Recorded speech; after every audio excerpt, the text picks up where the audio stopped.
Sir Vijayapura ಜಿಲ್ಲೆಯ 2024-25ನೇ ಸಾಲಿನಲ್ಲಿ ದ್ರಾಕ್ಷಿ ಬೆಳೆಗಾರರಿಗೆ ಸಂಬಂಧಿಸಿದಂತೆ ಸುಮಾರು 16,000 ಜನ ರೈತರು ಈಗಾಗಲೇ ದ್ರಾಕ್ಷಿಯನ್ನು ವಿಮೆಯನ್ನು ತುಂಬಿ ಮೊನ್ನೆ ದಿನ ಅಂದರೆ ಸುಮಾರು ಒಂದು ತಿಂಗಳ ಹಿಂದೆ ತಿಕೋಟ ಪಟ್ಟಣದಲ್ಲಿ ದೊಡ್ಡ ಮಟ್ಟದ ಹೋರಾಟ ಮಾಡಿದ ಪ್ರತಿಫಲವಾಗಿ ಬಹುತೇಕ 15,000 15ರಿಂದ 16,000 ಜನ ರೈತರಿಗೆ ಈಗಾಗಲೇ ಬಂದಿದೆ.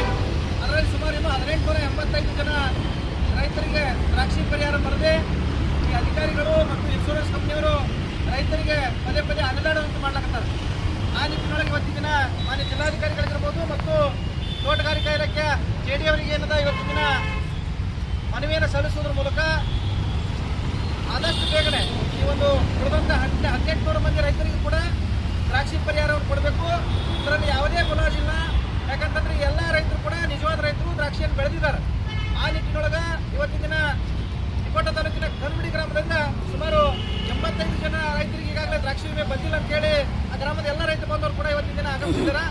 ಆ ನಿಟ್ಟಿನೊಳಗೆ ಜಿಲ್ಲಾಧಿಕಾರಿಗಳಿರ್ಬೋದು ಮತ್ತು ತೋಟಗಾರಿಕಾ ಇಲಾಖೆ JD ಅವರು ಇರ್ಬೋದು ಮತ್ತು ಇನ್ಶೂರೆನ್ಸ್ ಕಂಪ್ನಿಯವರು ಆದಷ್ಟು ಬೇಗನೆ ವಿಜಯಪುರ ಜಿಲ್ಲೆಯಲ್ಲಿ ಉಳಿದಂಥ 1800 ಚಿಲ್ಲರ್ ರೈತರಿಗೆ ಅವರಿಗೆ ಮೇಲೆ 85 ರೈತರಿಗೆ ಕೂಡ ಒಂದು 8 ಅಥವಾ 15 ದಿವಸದೊಳಗೆ ಈ ಪರಿಹಾರವನ್ನು ಹಾಕಿಸಬೇಕು.